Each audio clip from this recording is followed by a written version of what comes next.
Let me be brutally honest with you. Right now, as you're watching this, there's a very good chance you're actively destroying your immune system. And I don't mean in some vague, long-term, maybe when you're 70 kind of way. I mean today, this morning, in the last hour probably. Here's what's wild. You're not doing it because you're reckless or ignorant. You're doing it because someone told you it was healthy, someone you trusted, a doctor maybe, a wellness influencer, your parents, the back of a cereal box. And you believed them, because why wouldn't you?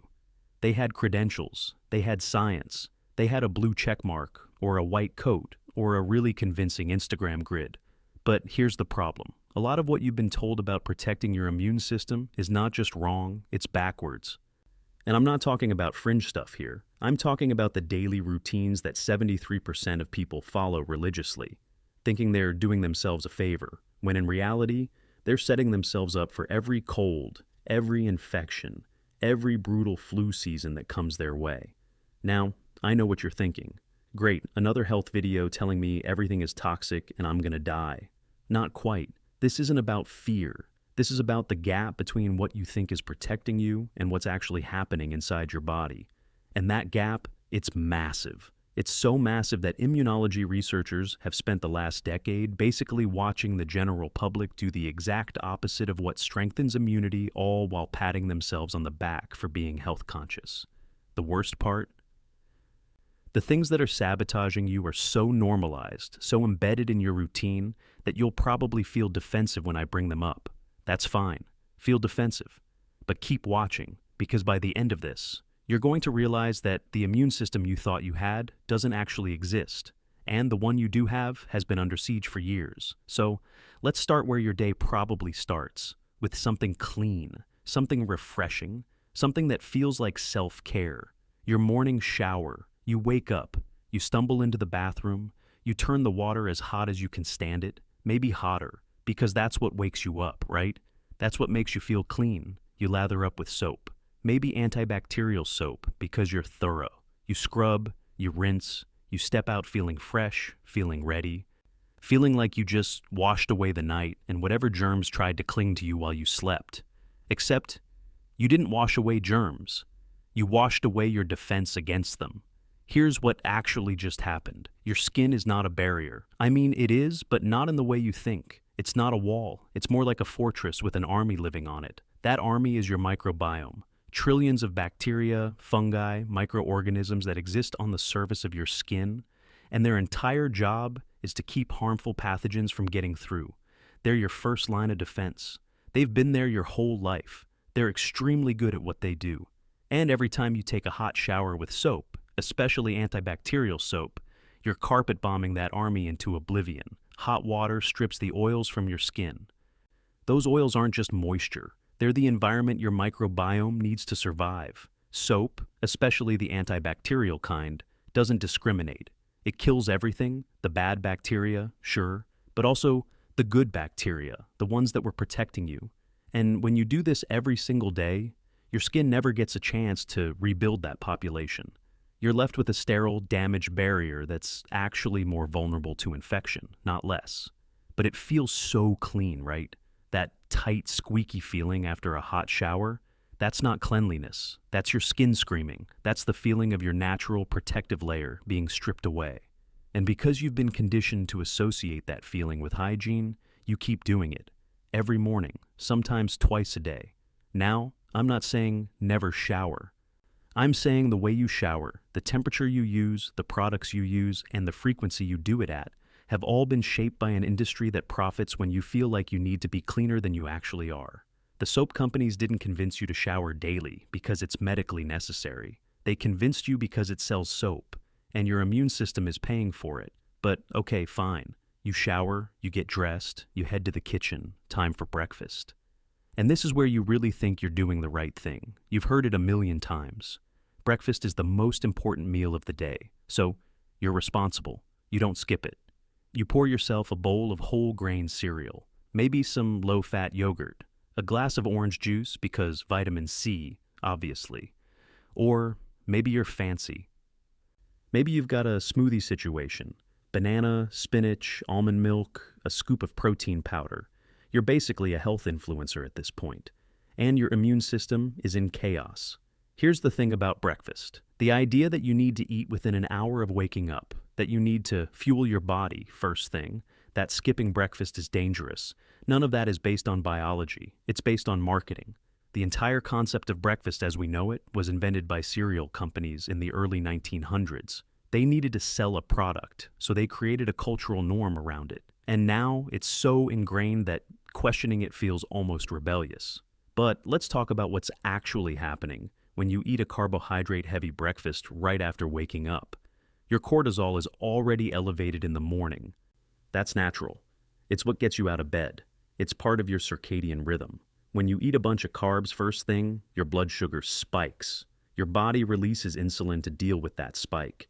And that insulin surge, combined with your already elevated cortisol, creates this perfect storm of hormonal chaos that directly suppresses your immune function. And it doesn't just last for an hour, it lasts for hours. Plural. Your immune cells are less active. Your inflammatory markers go up. Your body is essentially running in crisis mode because you gave it a metabolic problem to solve right when it was supposed to be waking up gently. And the worst part? You're doing this because you think you're being healthy. You're choosing whole grains. You're avoiding sugar, or at least the obvious sugar. You're following the food pyramid, or the plate model, or whatever the current nutritional guidelines are telling you to do. But those guidelines were written by committees that include representatives from the food industry, the same industry that profits when you eat more of their products. The same industry that spent decades demonizing fat so they could sell you low-fat yogurt loaded with sugar. The same industry that pushed orange juice as a health food when it's basically liquid candy with a vitamin C PR team. And here's the kicker. Your grandparents didn't eat like this. They ate breakfast, sure, but it wasn't the same. They didn't have cereal. They didn't have orange juice in the fridge. They ate later. They ate less frequently. And they had stronger immune systems, not because they were tougher. Because they weren't constantly spiking their blood sugar and triggering inflammatory responses before 9 a.m. Intermittent fasting isn't some biohacker trend. It's just not eating constantly. It's what humans did for most of history. And when you give your body a break from digestion, especially in the morning, your immune system gets to focus on actually protecting you instead of managing the metabolic disaster you just called breakfast. But sure, drink your orange juice, your immune system will be fine, probably. Now let's talk about sleep, because you already know sleep is important, right? You've read the articles, you've seen the studies, you know that lack of sleep wrecks your immune system, so you've been trying. You've been really, really trying. You bought blue light blocking glasses. You set your thermostat to 67 degrees. You take melatonin. You've got a sleep tracker on your wrist that buzzes you when you're not recovering properly. You've optimized your room. You've optimized your routine. You've turned sleep into a whole thing. And somehow, you're sleeping worse than ever. Here's what nobody tells you about sleep optimization. The stress of trying to sleep perfectly is worse for your immune system than just sleeping imperfectly. You've turned a natural biological process into a performance metric, and your body knows it. Every time you check your sleep score in the morning, every time you stress about whether you got enough REM cycles, every time you lie in bed, calculating how many hours you have left before your alarm goes off, you're spiking your cortisol. You're creating anxiety around the one thing that's supposed to be restful. And cortisol, as we've established, is an immune suppressant. Melatonin supplements are even worse. Yes, melatonin helps you fall asleep, but when you take it externally, consistently, your body starts producing less of it naturally. You're outsourcing a hormone that you're supposed to make yourself, and over time, you become dependent on the supplement to do what your brain used to do automatically. And the whole 8-hour thing, that's modern, that's industrial. For most of human history, people didn't sleep 8 hours straight. They slept in chunks. They woke up in the middle of the night. It was normal. It was called biphasic sleep. First sleep, wake up for an hour or two, second sleep. That's how people did it before electric lighting made us think we had to pass out for 8 consecutive hours or we'd die. But now, if you wake up at 3 a.m., you panic. You check your sleep app. You think something's wrong with you. And that panic, that stress, that's what's actually ruining your sleep. Not the waking up, the freaking out about waking up. Your sleep tracker isn't helping you sleep better. It's giving you a new thing to be anxious about. And sleep anxiety is a cortisol factory, and cortisol is destroying your immune system while you're lying there wondering why you can't sleep. The irony is suffocating, but fine. You survive the night. You wake up, you shower, you eat breakfast, and now it's time to really take care of yourself. Time to hit the gym. Because you're disciplined, you're committed. You don't skip leg day, you push through the soreness, you go hard. You've got a program, you've got a routine. You track your lifts, you track your miles. You're the person who shows up even when you're tired, because that's what separates the strong from the weak, right? Wrong. That's what separates the overtrained from the healthy. Exercise is good for your immune system, but only if you're doing it right. And most people aren't. Most people have bought into this idea that more is always better, that if a 30-minute workout is good, a 2-hour workout is better, that if you're not sore, you didn't work hard enough, that rest days are for the weak. And that mentality is immunological suicide. When you exercise intensely, your immune system takes a hit. There's a window after a hard workout, usually a few hours, where your body is more vulnerable to infection. It's called the open window phenomenon. Your immune cells are busy repairing muscle tissue, managing inflammation, dealing with the stress you just put your body through. They're not focused on fighting off viruses. They're focused on keeping you from falling apart. If you do this once or twice a week, fine. Your body recovers, your immune system bounces back, you get stronger. But if you're training intensely every single day, or even 5-6 days a week with no real recovery, you never close that window. You're in a constant state of immune suppression. You're inflamed, you're exhausted, and you're calling it discipline. This is why professional athletes get sick all the time. They're not weak, they're overtrained. Their immune systems are shot because they're pushing their bodies past the point of recovery over and over again, because that's what it takes to compete at that level. But you're not competing at that level. You're just trying to look good and feel healthy. And instead, you're breaking yourself down. The gym culture around this is toxic. The whole no pain, no gain mentality, the obsession with intensity, the glorification of working out even when you feel like garbage. It's all perpetuating a cycle of immune dysfunction that people mistake for dedication. And the supplement industry loves it, because when you're constantly inflamed and exhausted, you're a perfect customer. You need pre-workout to get going. You need post-workout to recover. You need sleep aids because you're too wired to rest. You need immune boosters because you keep getting sick. You're trapped in a cycle where the solution to the problem is more products that keep the problem alive. Rest is not laziness. Rest is when your immune system does its actual job. But you've been convinced that rest is weakness, so you keep pushing, and your body keeps breaking. Great plan. Now, let's talk about stress, because, stress is bad. Everyone knows stress is bad. So, you've been managing it. You've got apps for that. You've got a meditation routine. You've got breathing exercises. You've got a self-care Sunday. You're doing the work, except the work is making you more stressed. Here's the problem. Stress management has been turned into another item on your to-do list, another thing you have to perform, another thing you have to track, another thing you have to be good at. And when you're stressed about whether you're managing your stress correctly, you've just entered a psychological feedback loop that's genuinely impressive in how efficiently it destroys your immune system. You download a meditation app. The app sends you notifications. Time to breathe. Don't forget to be mindful. You missed your streak. And every notification is a tiny stressor. Every reminder that you're supposed to be relaxing is a reminder that you're not relaxing. And your cortisol just keeps climbing. Self-care has been monetized into a consumption behavior. You're supposed to buy things to de-stress. Candles, bath bombs, subscription boxes, wellness retreats. And every purchase gives you a hit of relief, but it's temporary because you haven't actually addressed the stress. You've just added a shopping habit to it. And then there's the performance aspect. You post about your self-care routine.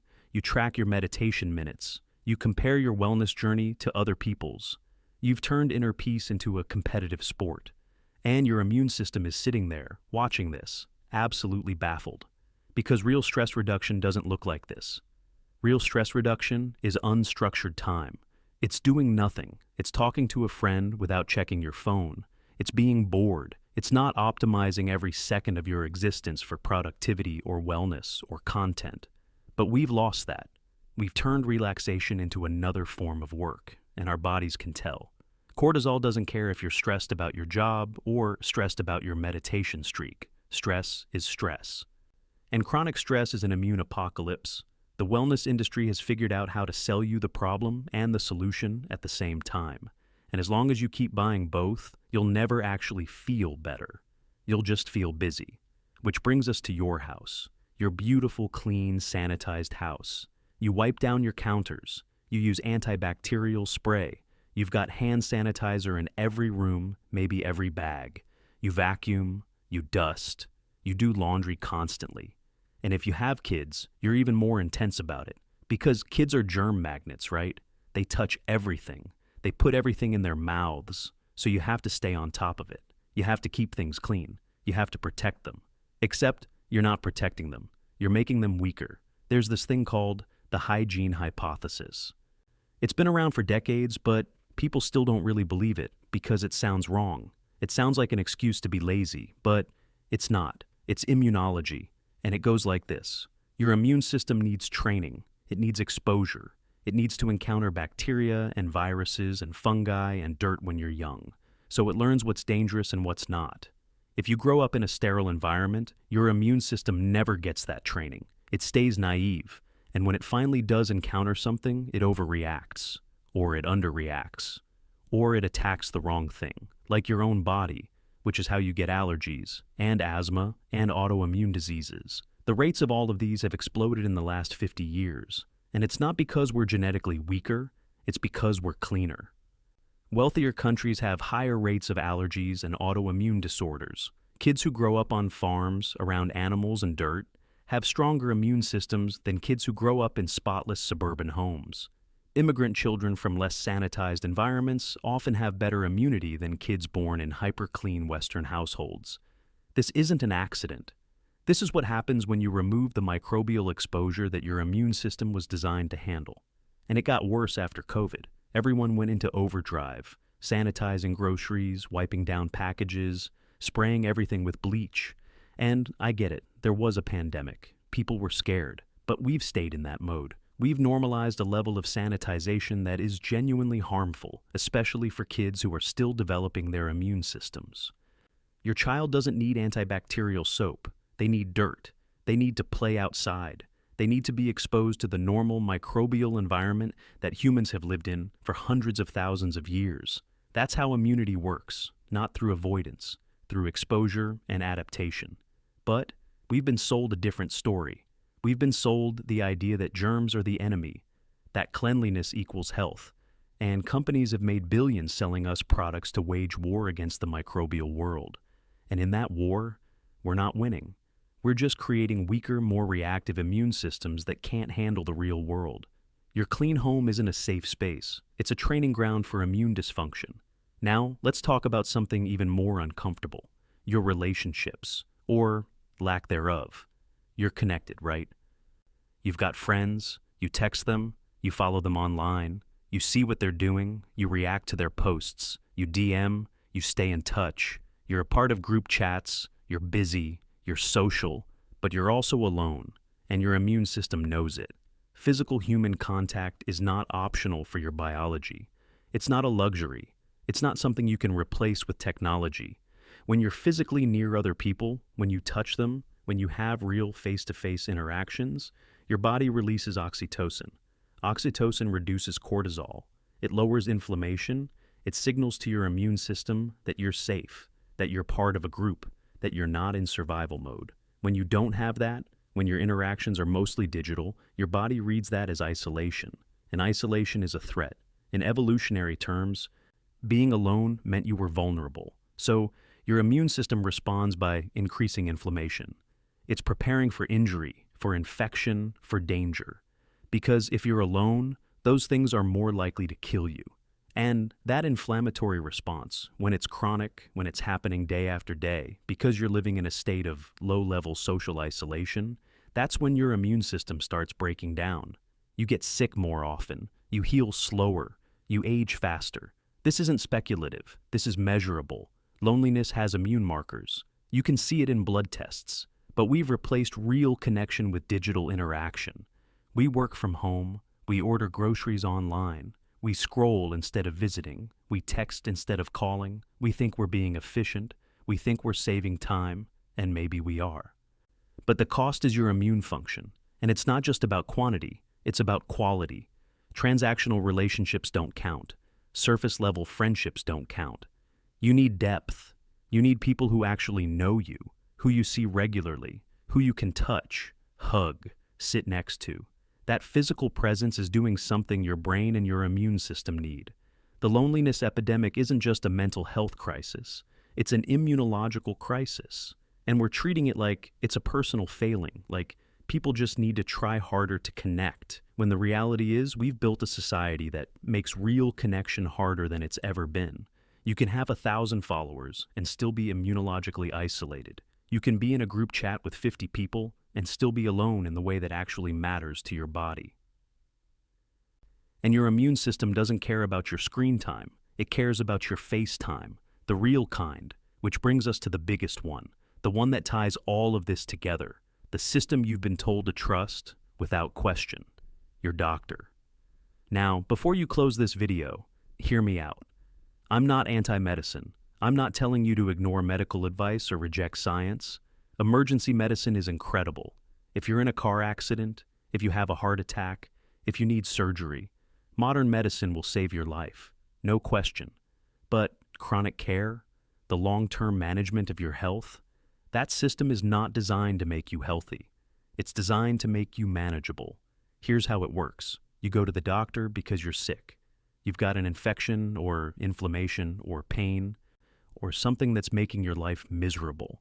The doctor listens for about 8 minutes, which is the average time they have per patient, and then they write you a prescription, antibiotics, anti-inflammatories, pain meds, something to suppress the symptom, and the symptom goes away. So you think it worked, but the underlying problem is still there.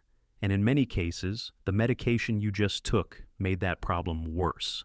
Antibiotics are the perfect example. You get a bacterial infection, you take antibiotics, the infection clears up. Great. Except those antibiotics didn't just kill the bad bacteria. They killed everything in your gut. Your entire microbiome, which we now know is one of the most important parts of your immune system, just got nuked, and it takes months to recover, if it ever fully does. And in that time, you're more vulnerable to other infections. So you get sick again. So you take more antibiotics. And the cycle continues, and doctors keep prescribing them. Not because they're evil, because they're busy. Because they're trained to treat symptoms, not root causes. Because the system rewards prescriptions, not prevention.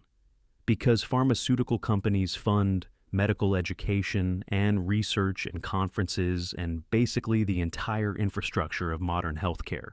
The incentive structure is broken. A healthy patient is not a profitable patient. A cured patient is a lost customer.